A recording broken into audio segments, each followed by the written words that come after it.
Welcome back, New World Explorers, Adventurers, and Friends. I appreciate everyone that's been tuning in for this gold making series. It is mostly catered towards newer players or returning players, but there are some good spots for each of the resources for casual players and veterans alike. So I appreciate you all very much for watching. Please consider liking and subscribing to the content if you find it enjoyable or helpful, hopefully both. Leave comments and let me know how I can improve or things that you'd like to see. So we'll get started. Okay, for spot number one, we're going to be heading to the Shattered Mountains. We're going to head north of the Mountain Rise Outpost. Basically, we're just going to be running this ledge route here on this ledge, and then to the bottom where there's some angry earth mobs. We're going to find 24 nodes or so you can get 2 to 3,000 star metal per hour pretty easily. Also, we're going to find runewood trees. There's a couple of ironwood trees and azoth water. As always, you should wear your luck gear, eat your luck food. So for mining, that's tier 5 foods, the crispy potatoes and chicken, and then we're gonna also use proficiency booster, and we'll just get at it. So some of these star metals then will give you some jewels, so you'll get extra. And as always, you should have a tool that has some sort of a moat alignment, so you can increase your profit yield by getting those moats. So basically, just run along these ledges here all the way down to the bottom.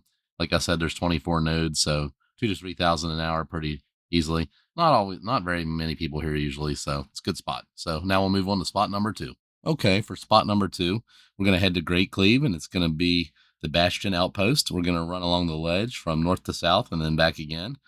This is a little bit higher level spot, so if you're new, you might want to skip this one. It's basically the road to the Mangled Heights, so some of the mobs are a little higher level, and if you're not geared fairly well, you might have some trouble with those. So, like I said, just maybe if you're newer, just skip this one, but if you're an experienced player, it's pretty easy. Just run along the ledge. There's 24 nodes here as well. So another 2 to 3,000 star metal per hour. There's really no other resources here. A couple chests up on there if you want to kill the mobs, but that's about it. So we'll skip on to spot number three. Okay, for spot number three, we're going to head to the capital of Brightwood, and we're going to go up by the cemetery and on the way to Greyvale where the bears are. And you're going to find around 27 nodes on the ledges, and that'll net you about 3,000 per hour, as well as those nodes. You have the wordwood trees, so a little bit of extra gold there. And there's one treasure chest, and then of course you can also kill the bears for the thick-eyed. So overall, this is a fairly good route if you have some of your other resources skills up, like your logging, scanning, etc.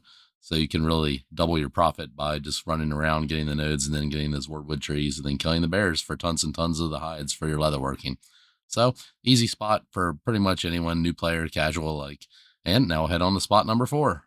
Okay, on to spot number four. This is my favorite spot if it's not very busy. So especially late at night or super early in the morning, because I'm on the east coast of the United States. So early in the morning and late at night is pretty good.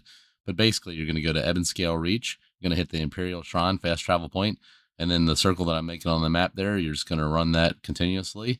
And there are tons and tons of nodes. So I think there's like around 30 star metal nodes, and then you've got several chests and the waterfalls. Then there's some of the elemental creatures around. There's 4 or 5 of those on the route, and then there's also 9 or 10 orichalcum ore nodes. So this is a great, great spot. And definitely here, I would use your proficiency boosters and wear your mining luck gear. Even if there's somebody else around, you can usually still do pretty well. You can just run the opposite direction. But some of these rocky outcroppings, there's a couple of star metal ores that you won't see in the rock, but if you get close to the rock, you'll actually target them. So there's 2 or 3 like that. And then on crossing the ledges there's just a couple mobs, but they're pretty easy to kill. So especially now that we have the level cap increase. So, all right, we're going to head on to spot number 6 is another fantastic route. It's in Weaver's Fen. Basically go to the settlement and the Trestle Shrine, and you can go back and forth between them, run the South Vega Bridge. Here, this will probably net you the most star metal if there's no one around. Sometimes there used to be bots here every once in a while, but I don't think there's as many bots as there used to be in the game, but I could be wrong. Let me know in the comments if you've noticed a change in that or not. Basically, you can go down to the Trestle Shrine, and then you can run all the way to the north along the bridge. Right at the shrine there's 3 or 4 star metal nodes. Sorry, wrong video. But basically, you can get all that. So there's 31 nodes total. You can get around 4,000 per hour very easily. There's also a couple orichalcum nodes off to the left, and down to the bottom there's some wire fiber nodes. So like I said, just run from the Trestle Shrine along the bridge route, circling around the bridge, and you can get around 31 nodes there if no one's around, and around 3 to 4,000 star metal per hour. So now on to spot 7. Okay, for spot 7, we're going to head back to Brightwood and we're going to go to the Wolf's Egg Shrine. It's on the border of Brightwood and Eban Scale Reach. And basically on these ledges here and then up to where this church building type is, you're going to run these ledges and there are 21 or 22 star metal nodes. And there's also a couple elemental creatures you can get. And then there's a few wordwood trees off to the right. And then I believe if you drop down, there's some lodestone, but it's not really worth dropping down unless there's somebody else there and you're competing with. So, like right now, there's somebody else running through. So, I'm just getting a few of these nodes to make the video, and then I'll let them get the rest. But you can do that. You just run these cliffs, and as you can see, with using your mining gear, you're going to get a lot of the azurite trunks, and you'll get some jewels and stuff too, which is nice. So you can use those to level your jewel crafting and stone cutting skills, or to use to make stardust. So you can use that, or gem dust. Sorry, not stardust. Stardust will be cool, but gem dust whenever you're doing PvP to nullify and absorb some of the elemental damage that you will take. So just run along these ledges here, 21 nodes, a couple thousand star metal per hour, so make you a little bit of money. It's fairly low level friendly because there aren't any mobs at all on these ledges. And just make sure you jump across this little ravine here because the ledge up here on the very border with Eban Scale Reach has 3 or 4 nodes as well. So then there's also some nuts and berries and stuff if you want to grab those for cooking.